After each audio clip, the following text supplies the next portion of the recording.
Good day and welcome to Ben Taurus TV. I'm Angel, bringing you the latest headlines from Nigeria and around the world. Coming up. First, the headlines. NCAA takes enforcement action against Kenya Airways over consumer protection violations. Federal government introduces a new 12-to-4 education model, scrapping junior and senior secondary schools. Peter Obi calls for greater transparency on the 2025 budget of restoration. NAFDAC destroys fake and expired drugs worth 4.7 billion Nigerian nairas. ICPC arrests an NSCDC deputy commandant over an alleged 3 billion Nigerian nairas fraud. Police arrest 9 suspects involved in the murder of Anambra lawmaker Justice Azuka. Hamas hands over 3 Israeli hostages in a new Gaza prisoner exchange. In sports, Pep Guardiola denies Manchester City's heavy spending is linked to a potential transfer ban. Stay with us as we bring you the details. National news. NCAA cracks down on Kenya Airways over passenger rights violations. The Nigerian Civil Aviation Authority, NCAA, has initiated maximum enforcement action against Kenya Airways for multiple consumer protection violations. This comes after the airline failed to comply with NCAA's directive to apologize, refund, and compensate Nigerian passenger Gloria Omosaw, who faced severe distress during her journey. Omosaw, who was flown from Lagos to Nairobi without the necessary transit visa for France, was left stranded for over 17 hours and denied adequate care despite being in distress. Kenya Airways missed the 48-hour deadline set by the NCAA to rectify the issue, prompting regulatory action. The authority has now placed its legal department on alert for further enforcement measures. FG scraps 6-3-3-4 education system, introduces 12-to-4 model. The federal government has announced a major overhaul of Nigeria's education system, replacing the long-standing 6-3-3-4 structure with a new 12-to-4 model. Under the new system, secondary education will be merged with basic education, ensuring 12 years of uninterrupted schooling. The policy aims to reduce dropout rates, eliminate financial barriers, and enhance vocational and entrepreneurial skills at an early stage. The new framework also proposes setting the minimum entry age for tertiary institutions at 16. Education Minister Dr. Tunji Alauza noted that this reform aligns Nigeria's education system with global best practices and will enhance students' preparedness for higher education and employment. Peter Obi demands transparency on 2025 budget. Former presidential candidate Peter Obi has raised concerns over the recent increase in Nigeria's 2025 budget of restoration, which has been revised from 49.7 trillion Nigerian nairas to 54.2 trillion Nigerian nairas due to reported revenue growth. While acknowledging the rise in government earnings, Obi questioned the lack of a detailed expenditure breakdown. He urged the National Assembly to demand and disclose full details of the 2024 Renewed Hope budget to ensure accountability.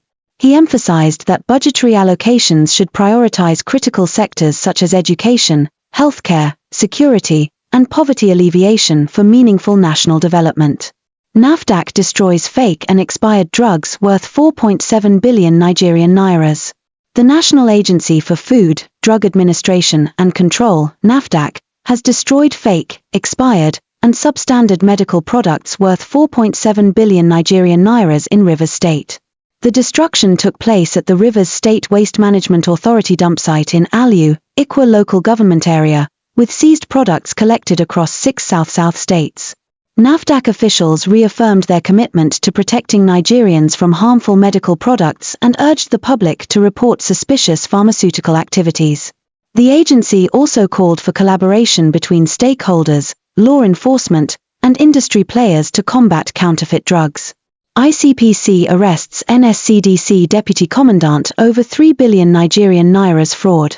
The Independent Corrupt Practices and Other Related Offences Commission, ICPC, has arrested a deputy commandant of the Nigerian Security and Civil Defense Corps, NSCDC, Adam Imam Yusuf, over an alleged 3 billion Nigerian nairas fraud. Yusuf, who was previously on the run, was taken into custody in Abuja. ICPC investigations revealed that he allegedly collaborated with retired military officials to divert public funds through 92 fictitious companies. Some of the misappropriated funds have already been traced to property acquisitions, including filling stations. The Anti-Graft Agency has seized 4 properties so far, with further legal proceedings underway. Police arrest 9 suspects involved in Anambra lawmaker's murder. The Anambra State Police Command has arrested 9 suspects linked to the murder of Justice Azuka, a member of the Anambra State House of Assembly. Azuka, who represented Onitsha North Constituency 1, was abducted on December 24, 2024, in Onitsha. His decomposing body was discovered on the Second Niger Bridge on Thursday by a combined security team. Anambra State Commissioner of Police, Naya Tam, confirmed the arrests, stating that 2 pump-action guns were recovered from the suspects. One suspect sustained a gunshot wound during a confrontation with security operatives. The arrested individuals include Ugaku Onuora, Ikamfuna Osai, Ikena Orogu, Chibwiko Bifuna, Chinonso Oliza, Chinidu Okoli, David Ogini, and Peter Sunday, who was identified as the most notorious among them, with a tattoo reading No Peace 4D Government on his chest. CP Atam also revealed that police had arrested a separate kidnap suspect, Chidiabe Nwosu, and neutralized several gang members involved in previous attacks on law enforcement. Over 100 criminals have been eliminated, and several criminal camps have been destroyed in Ufuma, Eziowell, Akala, Ogbaru, and other locations. The commissioner expressed gratitude to Inspector General of Police Ko Digbetikan, Governor Chukwuma Saludo, and security agencies for their support in maintaining law and order in Anambra State. International news. Hamas hands over 3 Israeli hostages in Gaza exchange. Hamas militants have released 3 Israeli hostages as part of a 5th exchange under the ongoing Gaza ceasefire. The released hostages, identified as Eli Sharabi, or Levi, and Ohod Ben Ami, were handed over to the International Committee of the Red Cross in Deir el-Bala. Their return was met with celebrations in Tel Aviv, where large crowds gathered to watch the live footage. The swap comes amid global controversy following a proposal by U.S. President Donald Trump to remove Gaza's inhabitants and place the territory under U.S. control, an idea widely rejected by Hamas and other international bodies. Negotiations for a second phase of the ceasefire are set to resume in Doha, aiming to secure further hostage releases and establish a path toward a lasting truce. Meanwhile, Israeli Prime Minister Benjamin Netanyahu, currently in Washington, is closely monitoring the developments.